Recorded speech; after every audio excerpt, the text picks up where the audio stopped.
Wow. All right, I'll monitor the monitor a little better. Welcome to Not Quite Nerdy. Welcome to Not Quite Nerdy, where we do the nerdy stuff so you don't have to. About the new iPad and the new this and the new earpods and the new everything that possibly that could come out. Welcome to Coffee Talk. I'm your host, Linda Richmond. Coffee Talk, baby. Doing a little guerrilla photo shoot. Hopefully no cops come. Saw this sick bridge the other day that I really wanted to take some pictures on. So, I'm gonna post the camera down, do a little photo shoot, and see what happens. I'm too sexy for my love. Too sexy for my love. Love's going to leave. Guerrilla photography, mission successful.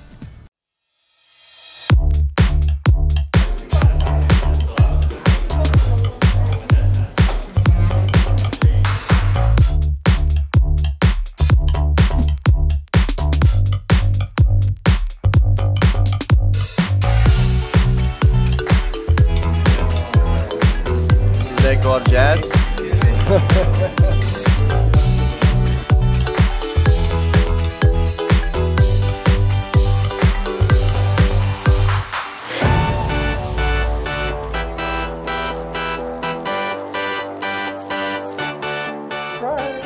Welcome to Coffee Talk. I'm your host, Linda Richmond. And I'm Keevan. I'm Serdar. BAFTA British Video Game Awards. Please tell us what it stands for again. I gotta look it up again. Why'd you close the tab? I don't remember. Ah, Dios mío. The British Academy of Film and Television Arts. So they have Game Awards, which is pretty cool. So I just thought it was interesting to kind of go over a little bit. Because what I really found interesting was that 2 single-player focused games have the highest amount of nominations in this award ceremony or whatever it does. And if you had heard the first recording, you would have heard me talk about how it's very, what are the 2 games? I didn't mention that. Rockstar's Red Dead Redemption 2 and God of War. And what's really nice is some indie games such as Return of the Obra Dinn have quite a few nominations as well. 3 of them, I think, for Return of Obra Dinn, if I remember correctly, which is a cool indie game that looks really awesome. It's like this, like drawn art, kind of weird, like style pirate ship kind of game. We got video footage of it. I'll put in here. I apologize. We already recorded all the talking, and now it won't sync. So. But like, video game of the year, or not video game of the year, best game, you would have Red Dead Redemption 2 on there, God of War on there, Return to the Obra Dinn, 3 single player games. Then you have Assassin's Creed Odyssey on there, which I don't, another single player game, which is great, but definitely not a fan of that. He's not a fan of the AC games. Yeah. But what I was saying earlier too is that I think it's interesting how whenever a PlayStation 4 only game hits any of these lists, it almost always wins or is in the top 2. So God of War is a huge franchise. PlayStation 4 killing it with the original content. Sony is absolutely currently dominating the console market, just destroying Xbox in sales to an extent where I think all the articles a couple months back were talking about how they were they no longer were bragging or publicly stating how many sales they were having. Right. Just like Apple recently did that when the new iPhones came out and they didn't sell any. So anyways, while we're waiting for him. I mean, Battlefield 5 audio achievement, that makes sense. I skipped Battlefield 5. Not a fan of Battlefield 5, honestly, but I'm still talking. But audio achievement for them, which is great because I do agree with that. The sound in those games are fantastic. You'll have, obviously, there's a British Game Award. I didn't see that last time. No, British studios, I guess they gotta recognize that. Makes sense to me. Game design, mobile game. What's the best mobile game? Or the 5 or whatever? Alto's Odyssey, I heard of. Brawl Stars, never heard of. Donut County. Donut County, I've heard of. Reigns, Game of Thrones. Oh, that's one of those, like... Okay. Yeah, probably Command and Conquer type of thing. Yeah, The Room, Old Sins. All right, enough of that. Next topic. Obra Dinn, yeah. Return to Obra Dinn. Check that out. Super cool looking game. Really footage cool. in here somewhere in and around your mouth. Yeah, Stadia! Which is, I mean, Wait, let's just do it. Let's just do it.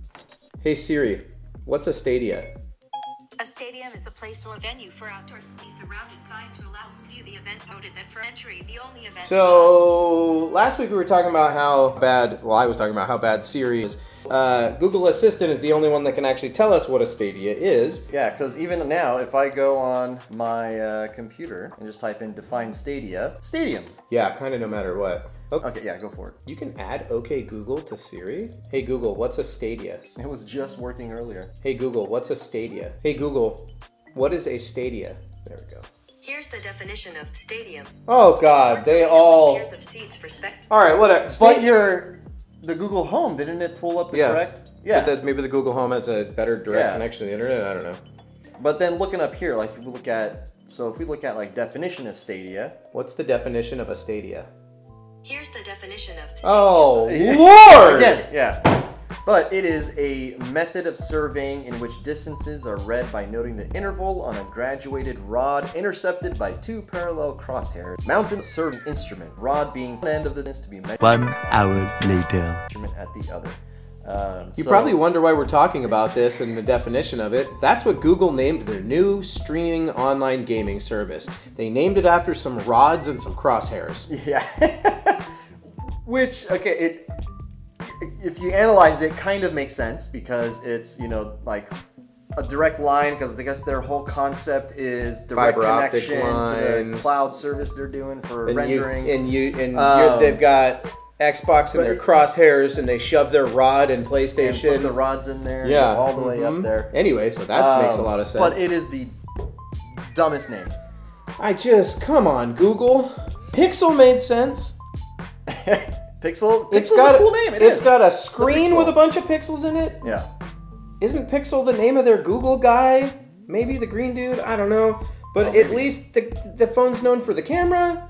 So the camera, and it has pixels, and they're mega, and I don't know, Google. I feel like there should be like a naming convention, and you have to go present your stuff like a patent, and they go, no, that's stupid. Yeah, exactly. You can't have that name. Yeah. I do like that presenter, though, when I was watching it. Yeah, I enjoyed him talk. All of these people are... So check this out. Here's the video. Or not.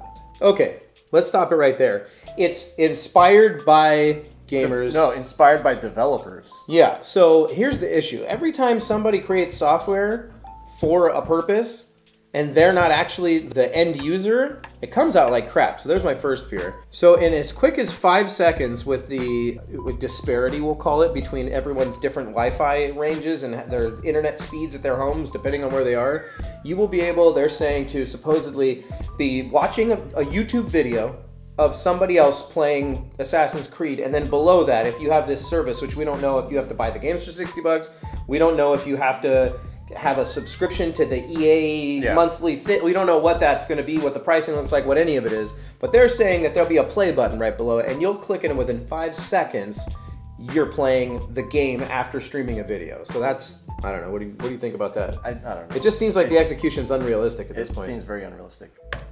With Stadia, this waiting game will be a thing of the past.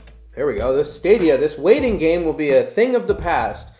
It's a thing on actual SSD hard drives inside of our... We have crazy gaming computers, $2,000 plus, crazy top of the line, ultra fast. I have an M.2 NVMe hard drive, Samsung Evo, that's got a read and write speeds of like a gigabit per second or something, and I still have to load a game. So there's no way, unless these virtual computers are just chilling in the background, constantly running all of your games at the same time, that's even possible. So they're saying you can run this on a Chromecast.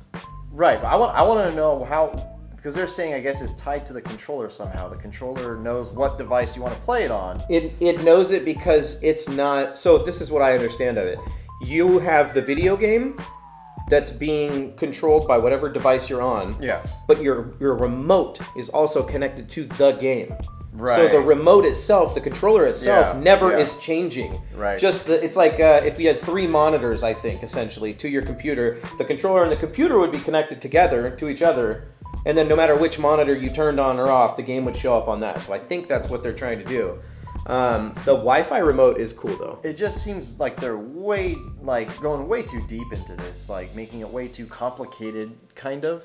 Yeah, like I feel like, and we're not trying to be negative right now. Like if this actually works in theory, if it even comes out 50% of what they're promising, it'll be amazing. But the thing is I feel like it's only going to be possible for people like me who live in a place that has Google Fiber, right? Has their internet, fiber optic, gigabit speeds, which is 1,000 megabits per second for those who don't know what that means, like ultra fast. Like they're saying the minimum was what, 25 megabits per second download for 1080p.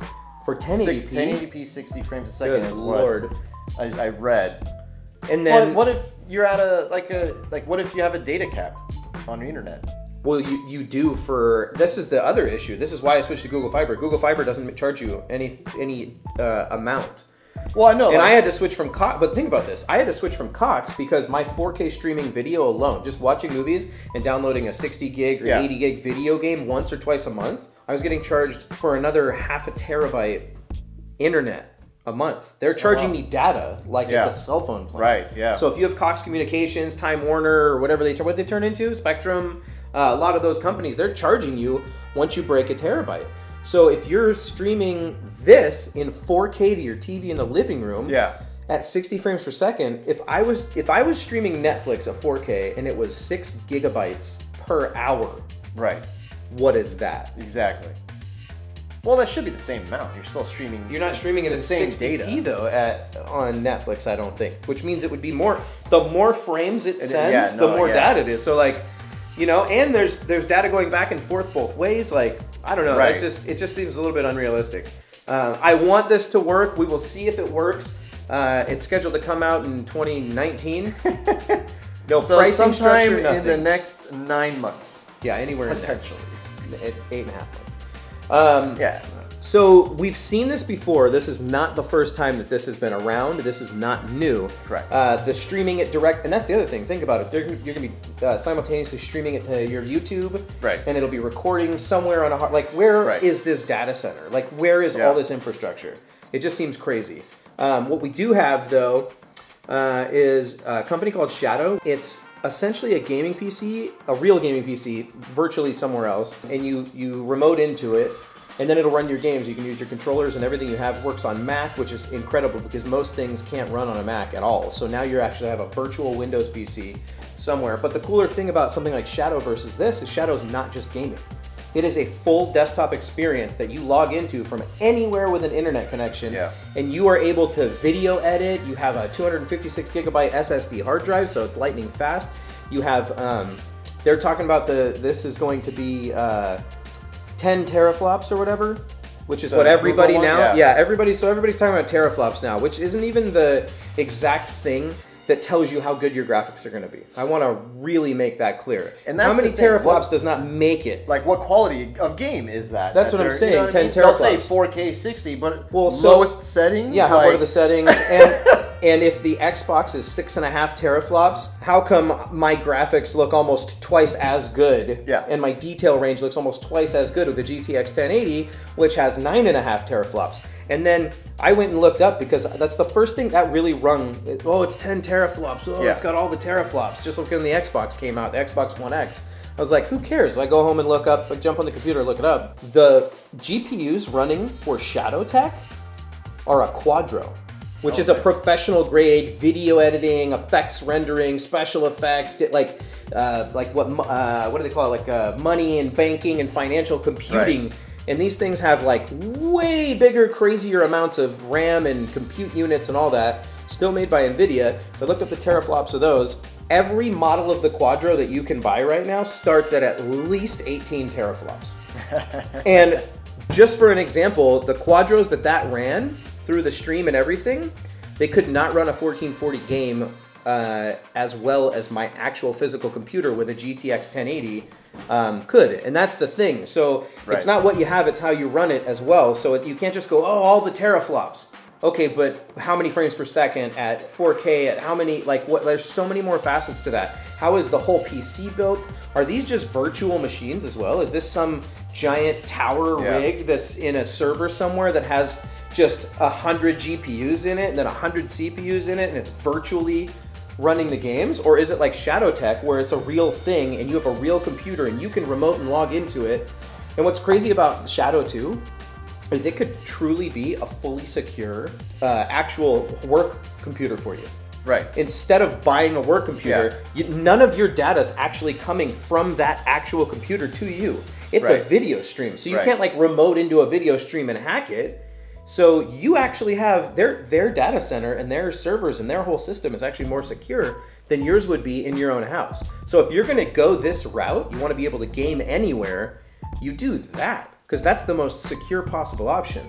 And then the other thing to talk about, so GeForce Experience by NVIDIA has been in beta for like a year and a half. It still hasn't launched. So if they're a gaming company that makes the gaming hardware, they make GPUs.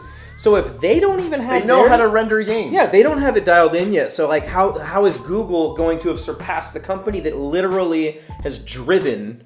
It's them and AMD. Like they're the people who have driven gaming since the beginning to now, making the hardware. Oh, Steam just announced. So if you already have a gaming computer, even if it's not amazing, you can stream. If your internet's upload speed is, let's say, 25 or better, you can stream your own games no longer just in your house, but from anywhere on any device except iOS, because they hate Steam. Thanks again, Apple. Yeah, there's just a lot of options. In fact, PlayStation 4. I wonder if that was Apple that decided not to do that because they're going to do their own gaming.